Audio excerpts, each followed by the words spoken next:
Setelah pemilihan metode Ki, seluruh klan tampak jauh lebih kosong dari biasanya.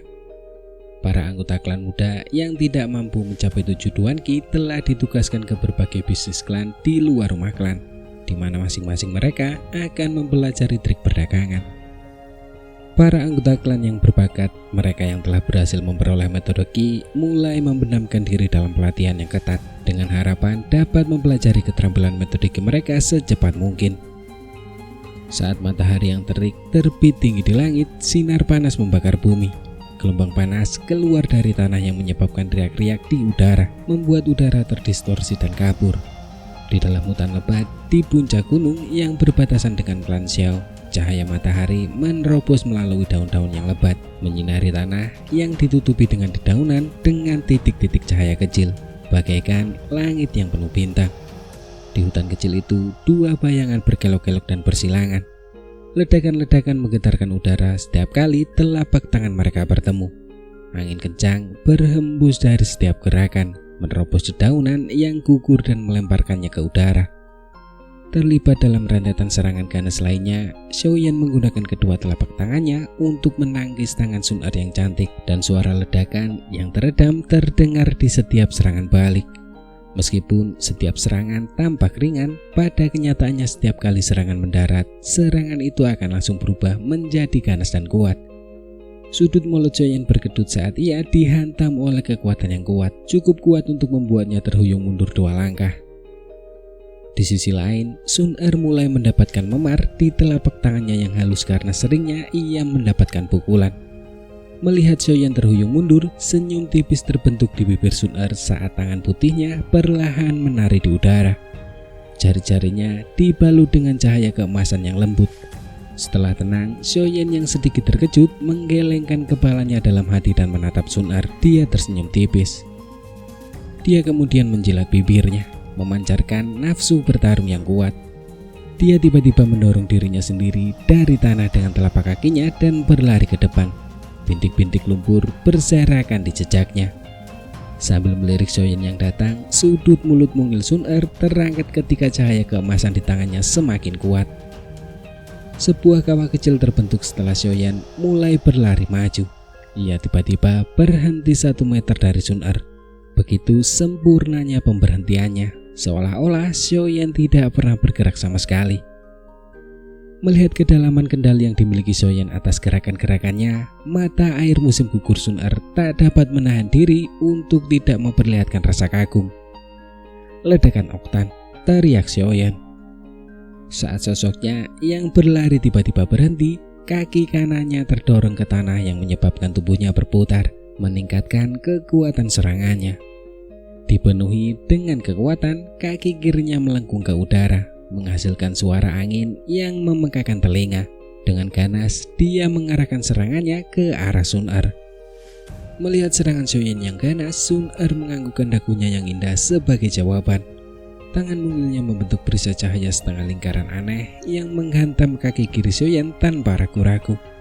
Suara ledakan teredam terdengar dari benturan tersebut yang menyebabkan dedaunan di tanah tersapu ke langit sebelum berhamburan kemana-mana.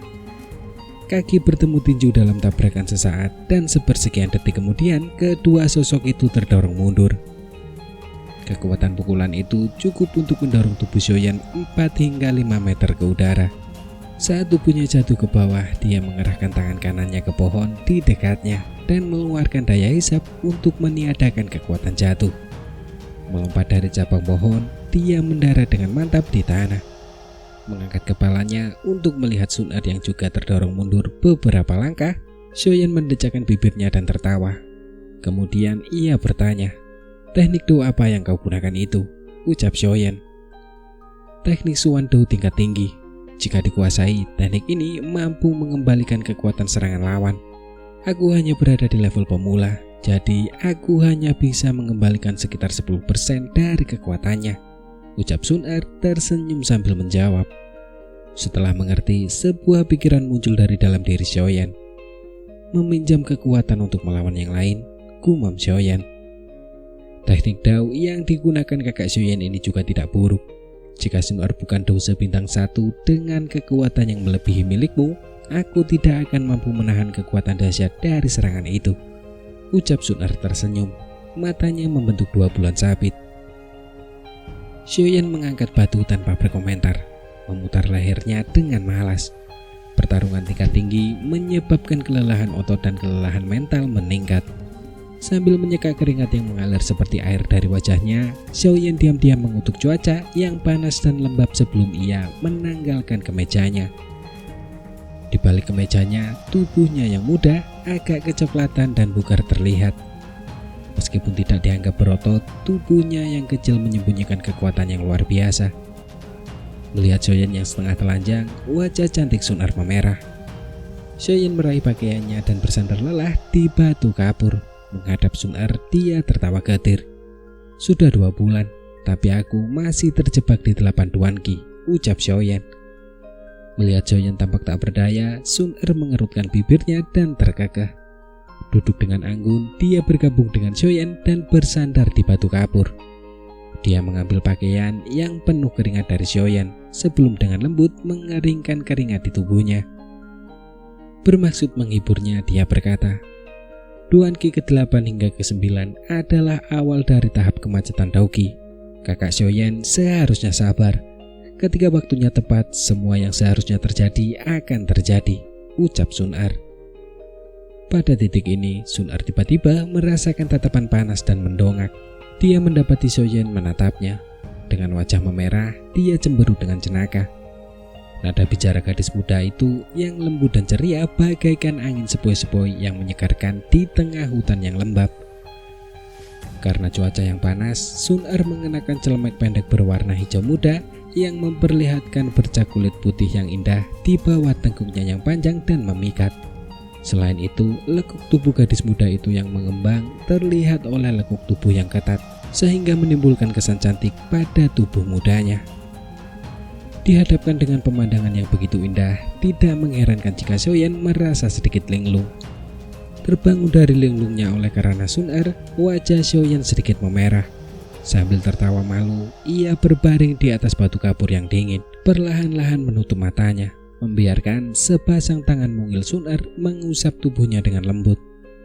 Sudut bibirnya yang merah sedikit terangkat ke atas saat Sun-er membantu membersihkan tubuh Xiaoyan.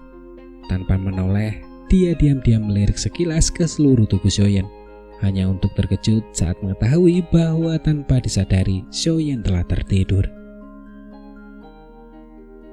Sambil menggelengkan kepalanya tak berdaya, Sun-er juga mengerti bahwa pertarungan tingkat tinggi hari ini telah membuatnya kelelahan.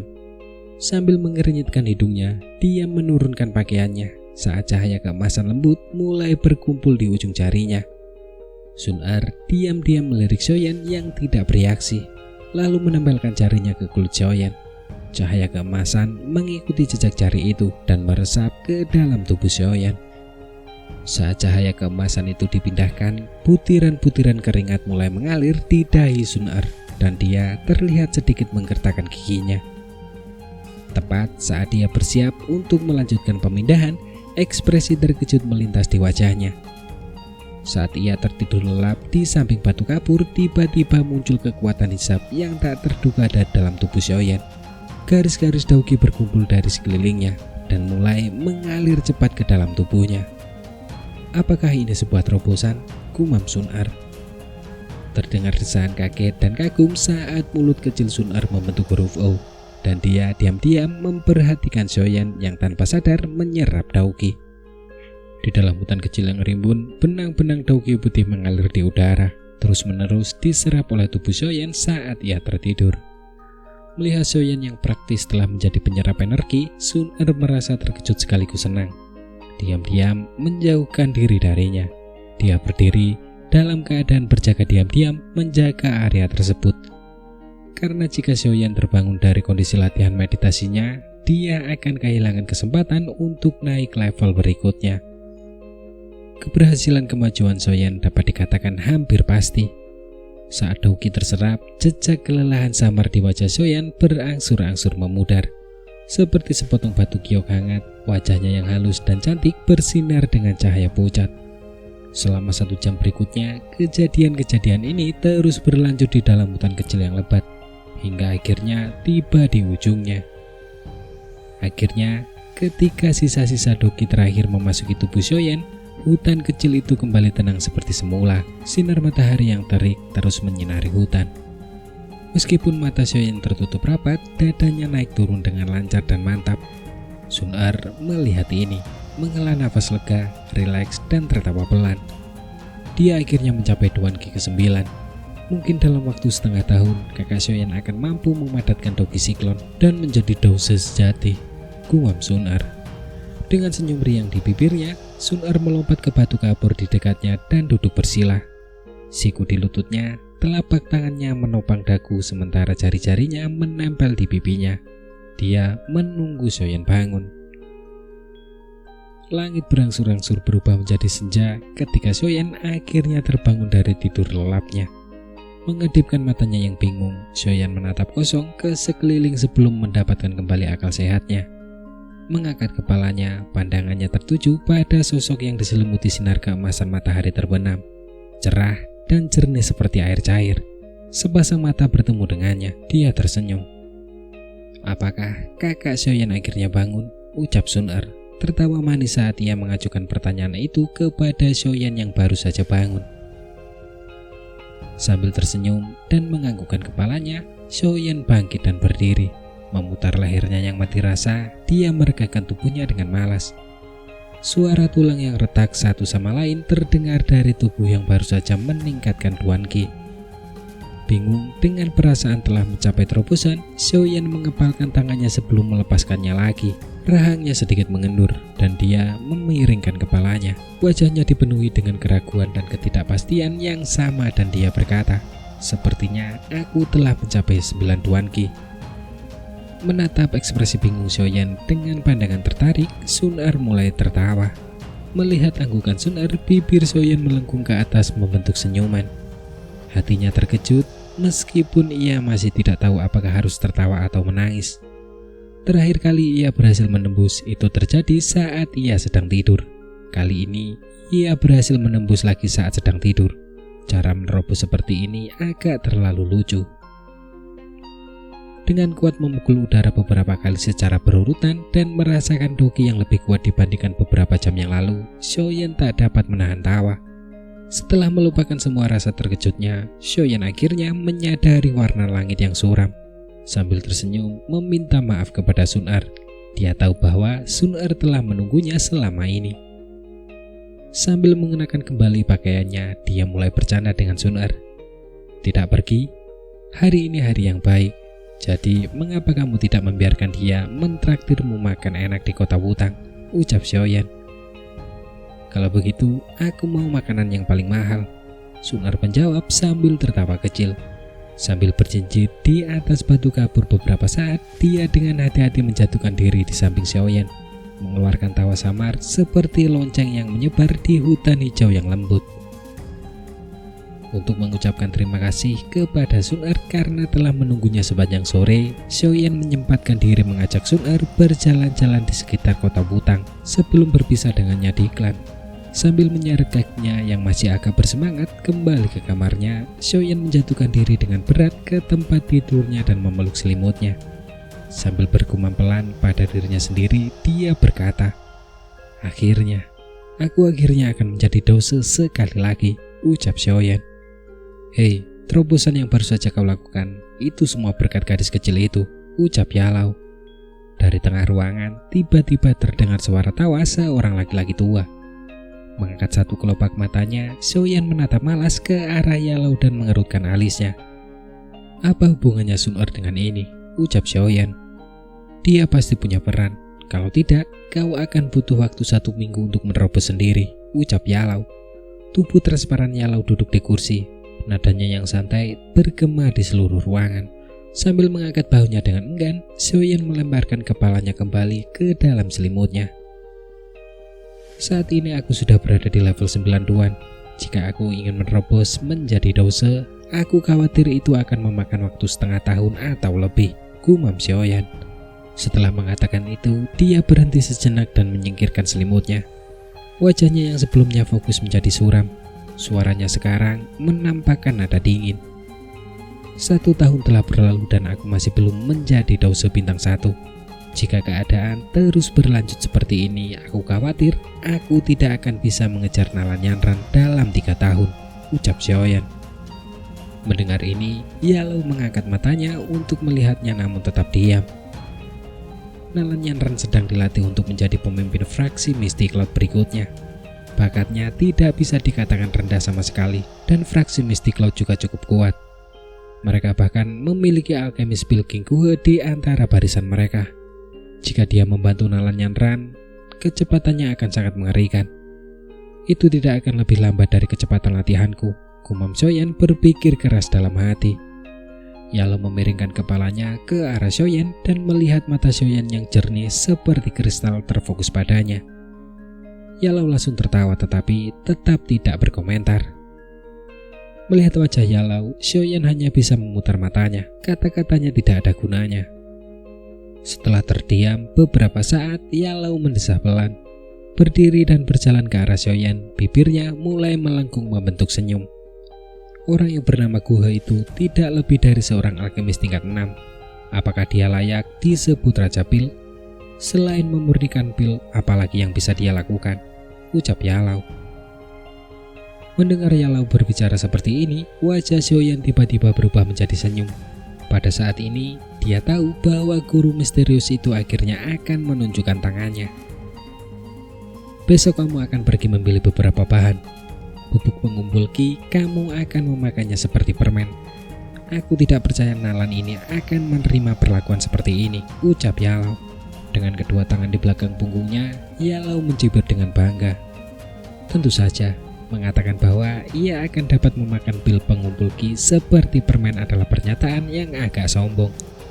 Namun, mengingat keterampilan Yalou dengan bahan yang cukup, membantu Xiaoyan memurnikan puluhan pil pengumpul ki bukanlah masalah. Namun bahkan dengan semua pernyataan sombong Yalou, Xiaoyan tidak sempat merasakan kegembiraan apapun. Dengan setiap materi yang diminta diucapkan oleh Yalou, Xiaoyan tidak dapat menahan perasaan semakin terpuruk. Besok, siapkan 4 bunga teratai daun tinta berusia 50 tahun, 2 buah bisa ular matang, 1 ikat rumput pengumpul roh berusia 20 tahun, dan batu ajaib atribut air tingkat 2.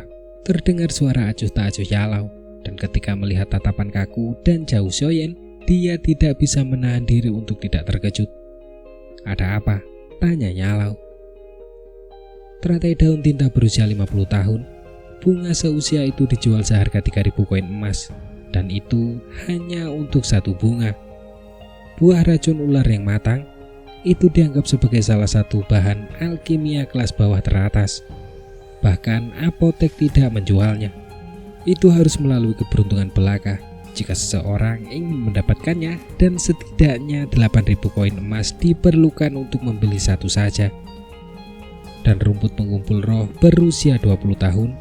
Ya Tuhan, aku hanya pernah mendengar barang ini muncul di pelelangan hanya sekali, dan harga awalnya adalah 10.500 emas. Bahkan batu ajaib atribut air peringkat 2 yang termurah dari semua bahan akan membutuhkan setidaknya 2.000 keping emas. Xiaoyan menyeka alisnya yang berkeringat dan dengan kesakitan mengeluarkan erangan. Bahan-bahan ini saja akan menghabiskan biaya sekitar 50.000 keping emas. Di mana di dunia ini aku akan mendapatkan sejumlah besar uang, ucap Xiaoyan. Mendengar Xiaoyan yang merengek, Yalou hanya memutar matanya dan mengangkat tubuhnya dengan nada mengejek. Mendapatkan bahan-bahan itu adalah masalahmu. Itu tidak ada hubungannya denganku. Aku hanya akan bertugas memurnikan bahan-bahan itu, ucap Yalou. Biaya untuk semuanya akan terlalu tinggi. Jika aku benar-benar akan memakan bubuk pengumpul ki seperti permen, aku khawatir kekayaan klan Xiao pun tidak akan mampu menutupi biayanya, ucap Xiaoyan. Sambil memaki dirinya sendiri, Xiaoyan meraba kartu hijau yang disembunyikannya di bawah bantal dengan sedikit penyesalan. Tanpa daya, dia berkata, "Aku hanya punya 10.000 keping emas tersisa dari penjualan ramuan dasar. Tidak cukup untuk membeli bahan-bahan yang kau butuhkan," ucap Xiaoyan. Yalou tertawa sambil duduk santai di kursi. memperlihatkan bahwa urusan mendapatkan bahan-bahan bukanlah urusannya. Sambil memijat kepalanya, Xiaoyan meringis kesakitan sambil melanjutkan pikirannya.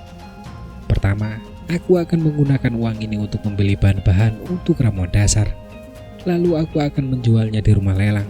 Kalau tidak, aku tidak akan pernah mendapatkan cukup uang, gumam Xiaoyan. Yalou mengangguk puas. Baginya, memurnikan sesuatu yang rendahan seperti ramuan dasar bukanlah hal yang sulit. Sambil menghela nafas pendek, Xiaoyan menjatuhkan diri kembali ke tempat tidurnya dan tertawa getir. Menjadi miskin itu sangat menyebalkan, gumam Xiaoyan. Keesokan paginya, Xiaoyan diam-diam meninggalkan klan menuju apotek di kota Wutan dan membeli semua bahan yang dibutuhkan untuk ramuan dasar. Selain itu, Xiaoyan mencari kedai minuman di daerah terpencil dan masuk ke sana. Karena ia akan menjual ramuan itu untuk digunakan oleh orang lain, ia bisa membiarkan Yalou mencampur bahan-bahannya tanpa perlu repot-repot.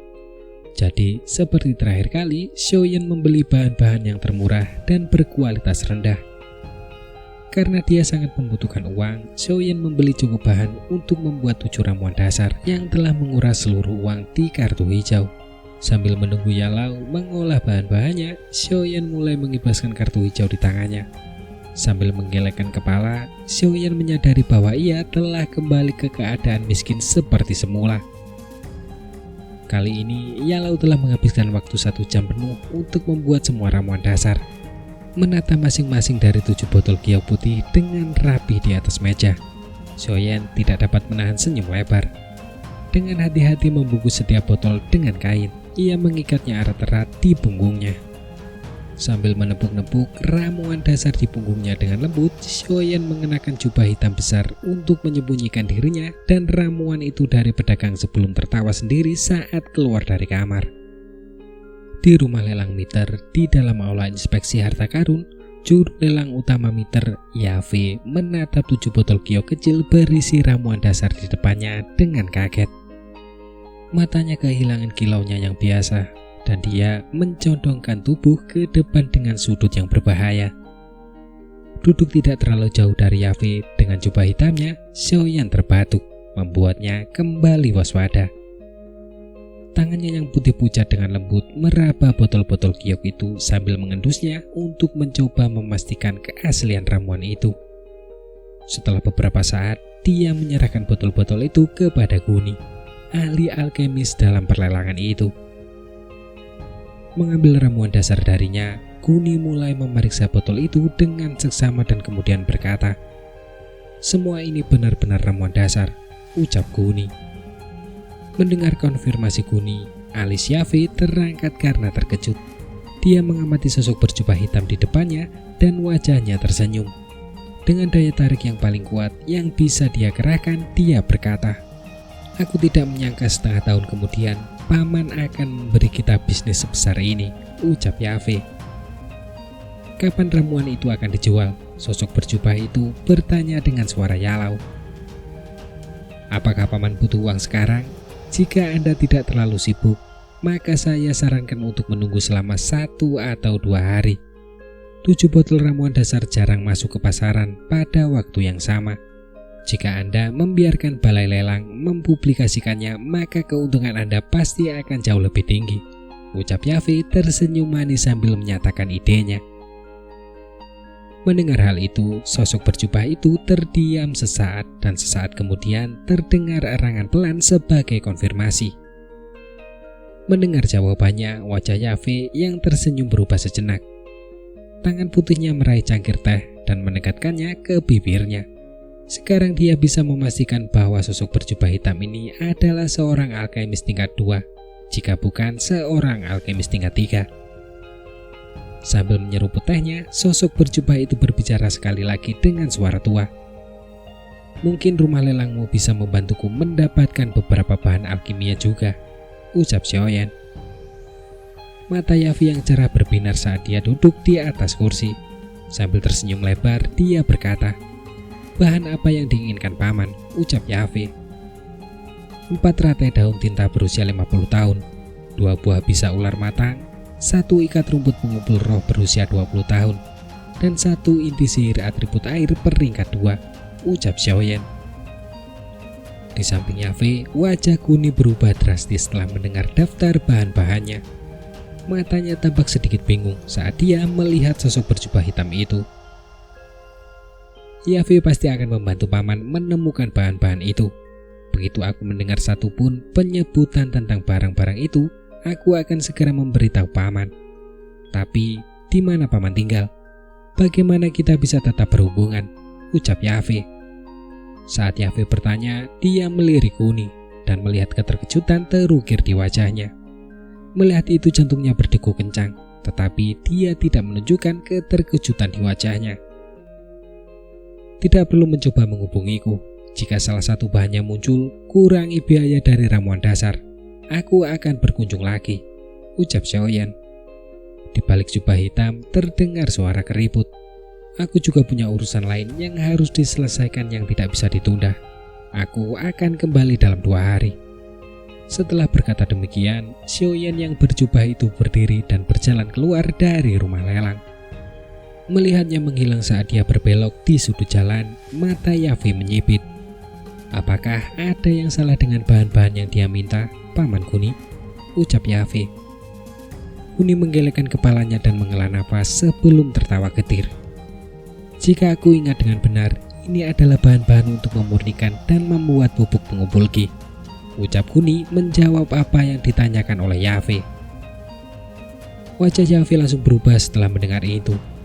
Bukankah seorang harus menjadi alkemis tingkat 4 sebelum mencoba membuat pupuk pengumpul Qi? Ucap terkejut Yafe. Sambil menganggukkan kepalanya, Kuni melanjutkan. Sepertinya memang begitu. Namun, di dalam kekaisaran Xiama, tidak lebih dari 20 alkemis tingkat 4. Bagaimana mungkin kita belum pernah mendengar tentang orang berjubah misterius ini sebelumnya? Ucap Kuni. Yafe menggelengkan kepalanya pelan. Matanya dipenuhi rasa ingin tahu saat dia berkata, seorang alkemis tingkat 4. Jika aku mendapatkan kesempatan, aku pasti akan membuatnya berhutang budi padaku, gumam Yafe.